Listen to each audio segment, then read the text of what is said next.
Gracias por acompañarme. Vamos a estudiar juntos el Salmo número 12 con la ayuda de Dios. Y vamos a notar primeramente el título de este salmo. Dice que es dirigido al músico principal. El músico principal era el superintendente de los cantores en el templo y dice que es al músico principal sobre Seminit. Esta palabra Seminit puede indicar dos cosas. Puede indicar que debía de ser cantado en la nota musical de un octavo o pudiera referirse a un instrumento de 8 cuerdas. En el Salmo 6.1 es el único otro salmo en donde encontramos esta palabra Seminit en el título. Es un salmo de David. No sabemos en qué circunstancias se encontraba David cuando él escribe este salmo. Lo que sí vamos a ver es que él está preocupado al observar aquellos que están a su alrededor y que él está siendo oprimido, él está siendo injustamente tratado por parte de otros. Vamos a entrar directamente al versículo 1. David pide: salva, oh Jehová. Vamos a encontrar en los versículos 1 a 4 palabras del hombre. En los versículos 1 a 3 vamos a ver las palabras del salmista, y también en los versículos 7 y 8 al final de este salmo. Vamos a ver también las palabras de los perversos en el versículo 4. Entonces, del versículo 1 al 4 tenemos las palabras del hombre, ya sean del salmista, que es David, o de los perversos. Y del versículo 5 al versículo 6 vamos a encontrar la palabra de Dios. Y vamos a querer, al final de este estudio, hacer contrastes entre la palabra del hombre y la palabra de Dios. David, él pide ser salvado, o la palabra también es librado. Ya hemos visto esto en otros salmos de David. Lo pide en el Salmo 3, en el Salmo 6 y también en el Salmo 7. Él pide la salvación o que Dios lo libre porque se acabaron los piadosos. Esta palabra piadoso significa aquellos que son santos, o también a veces en nuestra Biblia se traduce como misericordiosos. David, al ver la displicencia hacia lo que es puro y lo que es recto, y ejemplos de eso lo vamos a ver en los versículos 1 a 5 y en el versículo 8, él siente la necesidad de que Dios lo guarde, de que Dios lo salve, lo preserve. También vamos a ver que se va a mencionar esa palabra en el versículo 7.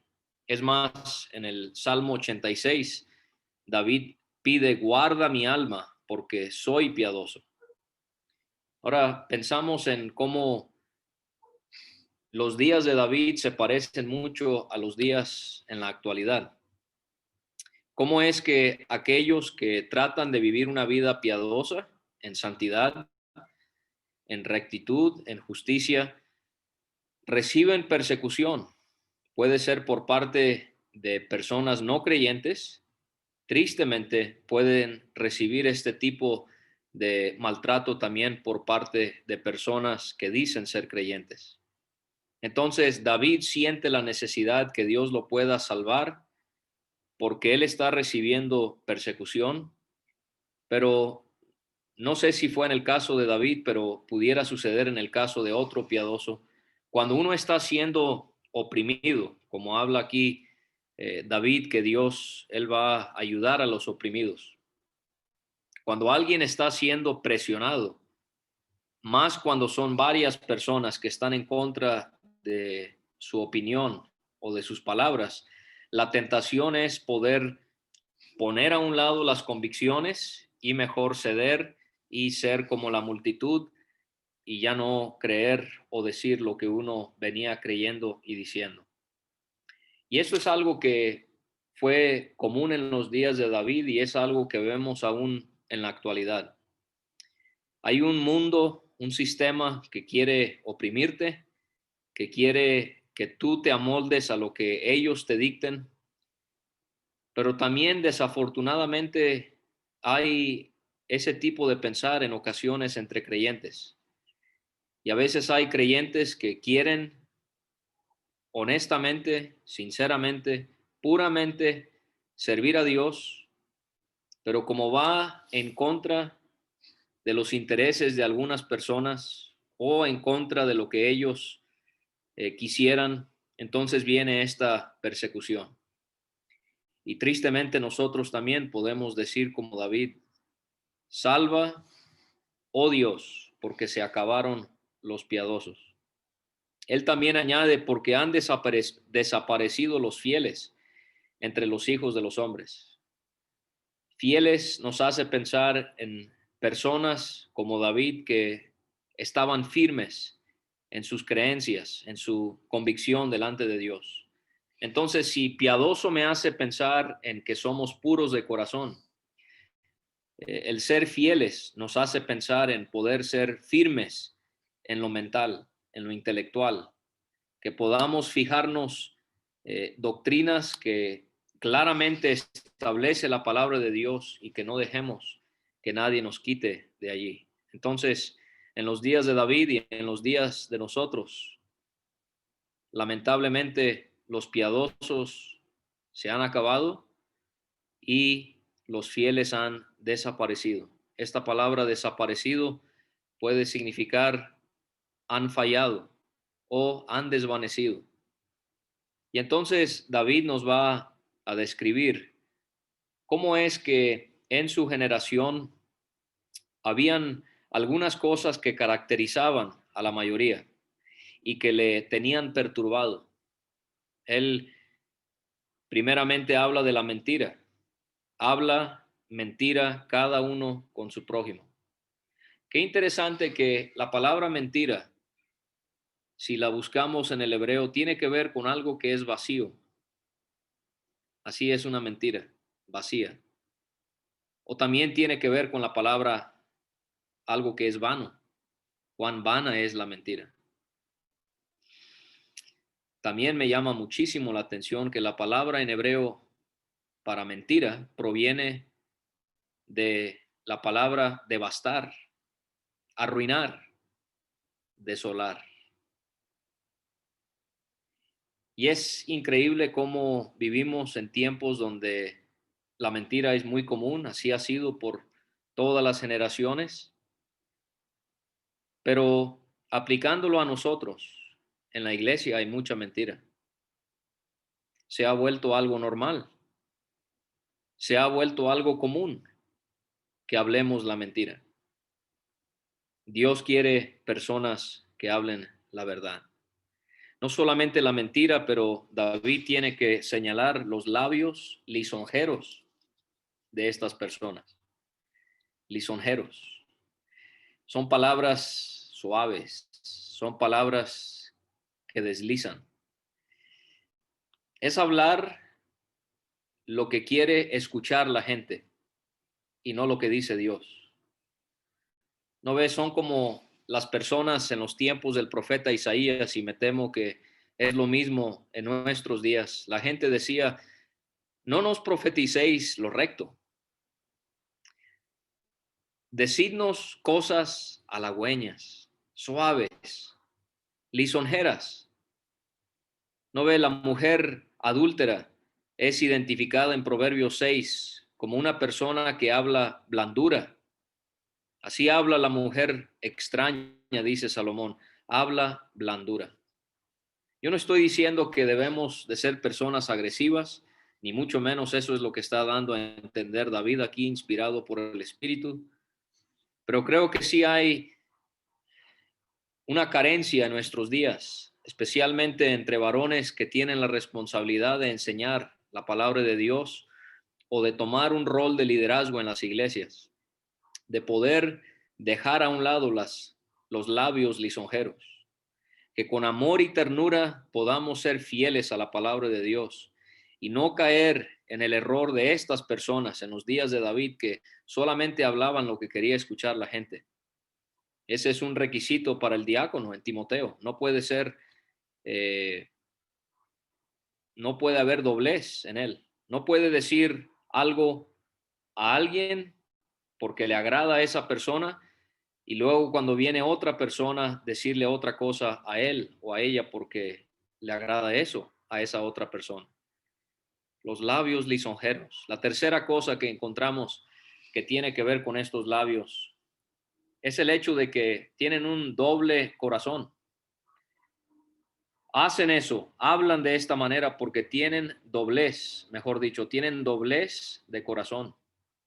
Qué interesante que en el idioma en el que David escribe estas palabras, no dice ahí con doblez de corazón, sino más bien dice con corazón, corazón.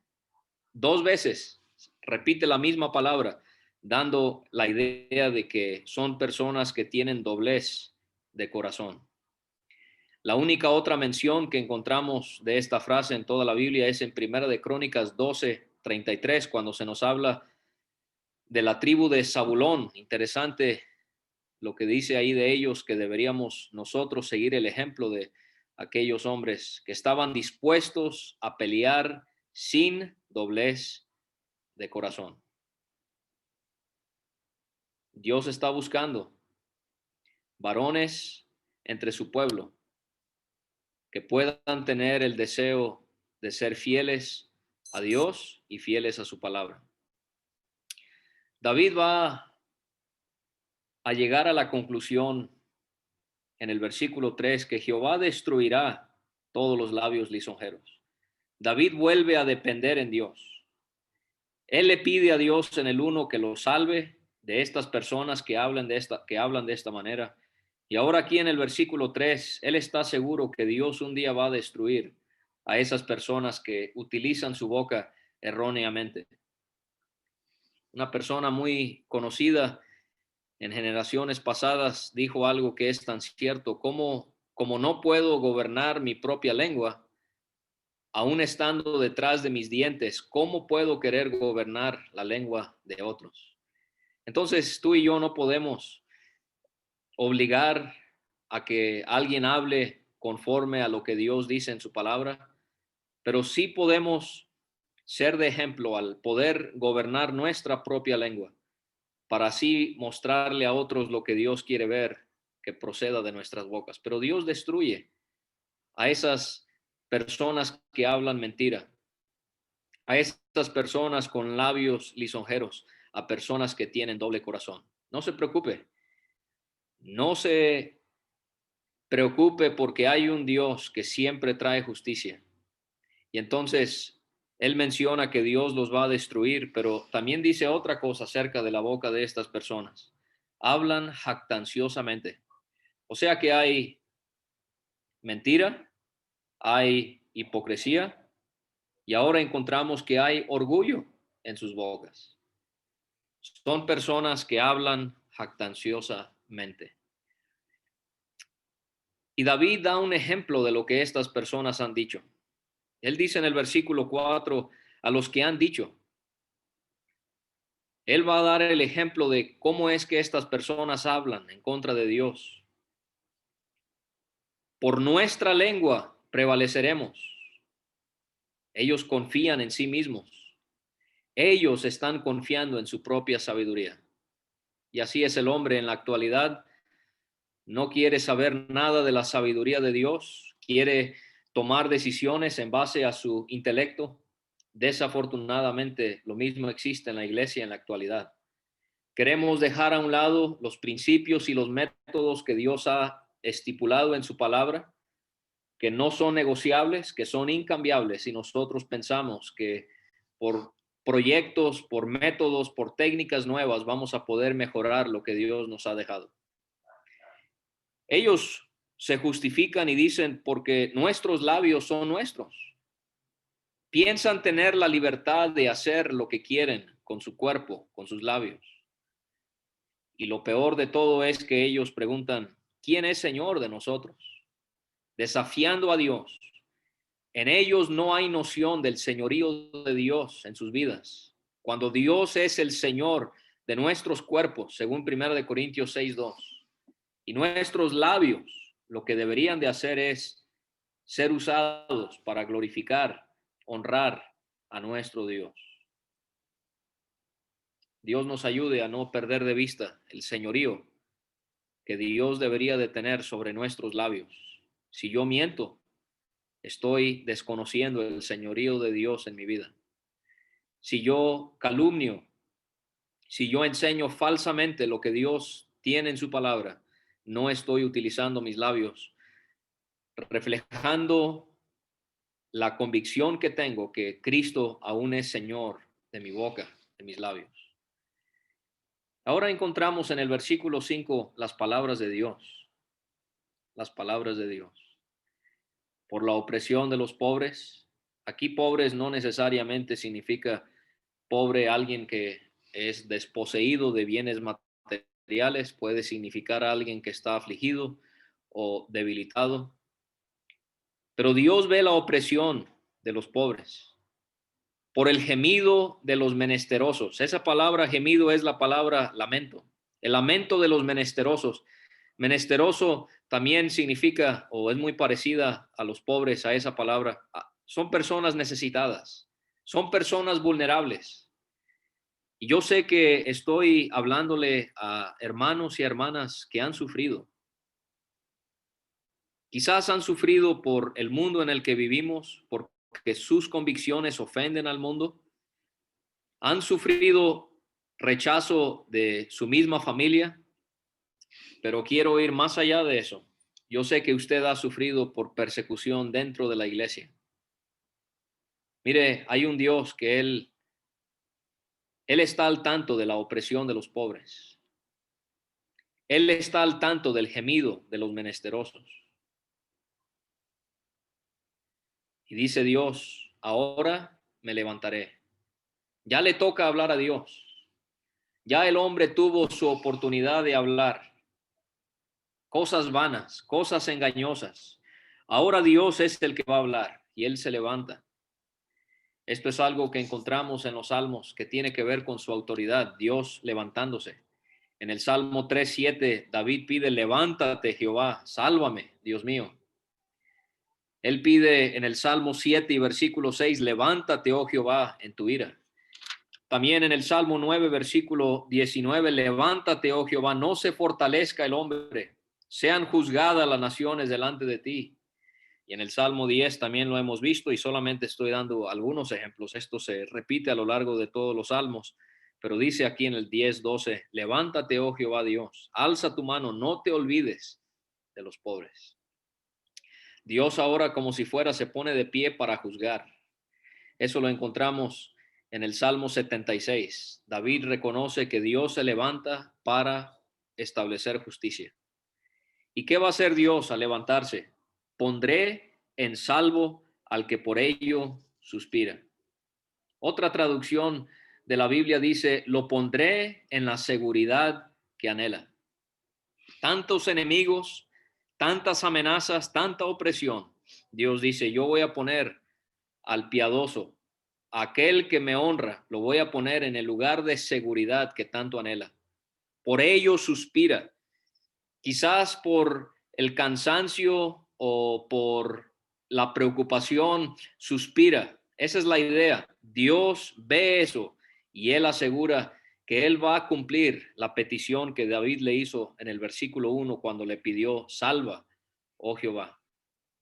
En el versículo 6, David nos habla acerca de las palabras de Dios. Las palabras de Jehová son palabras limpias.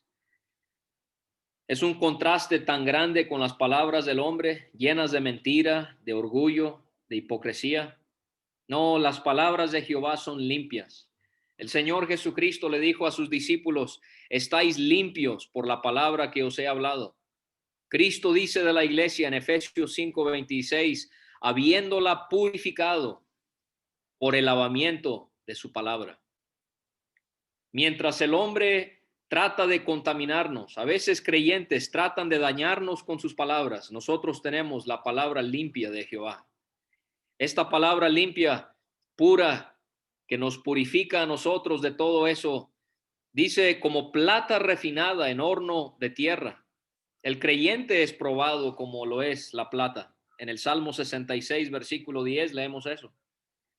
Y aquí no es que la palabra de Dios tiene que pasar por un proceso para entonces ser purificada. No, es para confirmar que su palabra es tan pura de inicio, así como es la plata cuando es purificada en un horno de tierra, dice ahí. Y no solamente una vez, sino purificada 7 veces.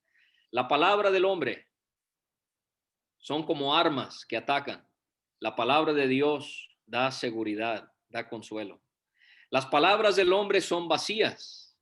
Las palabras de Dios son probadas, son singulares, son preciosas. Las palabras del hombre son engañosas. Las palabras de Dios nos guían, nos dan rumbo, nos dan dirección. David llega a la conclusión en los versículos 7 y 8.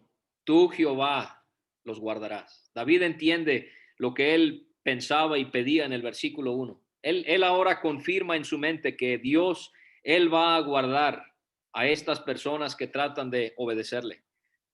De esta generación los preservarás para siempre. Qué inmaduros somos como cristianos cuando pensamos que por ser la mayoría debe haber allí la razón. Querido amigo creyente en Cristo, una minoría con Dios, con la defensa y el fundamento de su palabra, es una mayoría. Yo me preocuparía más por obedecer lo que dice Dios que por querer agradar a las masas o a las multitudes.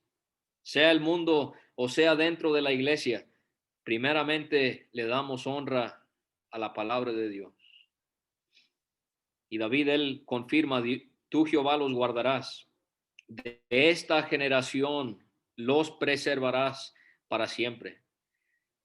Él confirma que Dios es como un vigilante, esa es la palabra, guardarás. La segunda palabra es parecida, preservarás de esta generación. Vivimos en tiempos donde la maldad abunda y necesitamos que Dios pueda guardarnos. Aquellos que estamos tratando de seguir fielmente a su palabra, necesitamos la salvación, la preservación de nuestro Dios. No es por un tiempo, es para siempre. Y ahora en el versículo 8, David parece indicar que aun cuando la palabra de Dios es pura, aun cuando Dios nos guarda y nos preserva, eso no quiere decir que el malo va a desaparecer, sino más bien cercando andan los malos. Y también cuando la vileza, cuando la maldad es exaltada entre los hijos de los hombres. Qué lamentable que vivimos en días donde lo que es malo se considera bueno y cuando lo bueno es considerado malo. Qué triste que en la iglesia se permiten tantas cosas que van en contra de lo que Dios tiene en su palabra. Pero la promesa de Dios es fiel. Su palabra es pura y Él promete que Él va a preservar y Él va a guardar a aquellos que son suyos. Gracias por acompañarme en este estudio del Salmo número 12.